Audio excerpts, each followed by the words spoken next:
যাও, আমরা এখন যাচ্ছি হচ্ছে সেন্ট মার্টিনের তরমুজ খেতে। যাও যাও যাও, এই পাশে এবার এদিক দিয়ে যাও, নামো, ভিতরে যাও।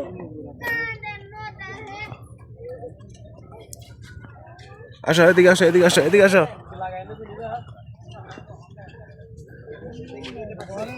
এই হচ্ছে তরমুজ বাগান, তরমুজ ক্ষেত, বাগান না ক্ষেত। এই দেখেন ক্ষেতের মধ্যে তরমুজ। এইটাই হচ্ছে সেন্ট মার্টিনের তরমুজ ক্ষেত।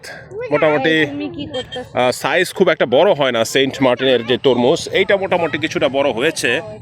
হ্যাঁ, এই তরমুজটা ভালো হবে। আমার মনে হয় যে তরমুজ কিনলে পরে এরকম ক্ষেত থেকে যদি কেনা যায় সেটা সবচেয়ে বেটার হয়। কত চাচ্ছে যে?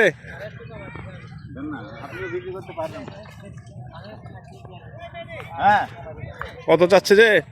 এই গর্ত করছেন যে,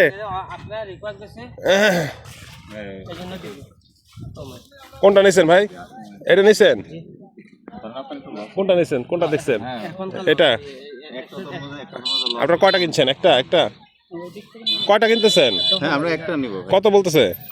এটা 650 টাকা, 650 টাকা। এই যে এটা 650 টাকা। তো লাল হবে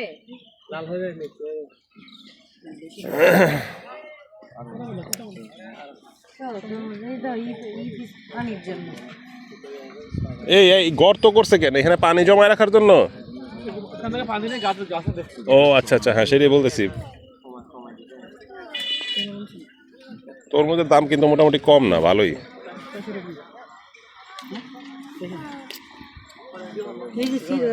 কি আমার দেওয়া।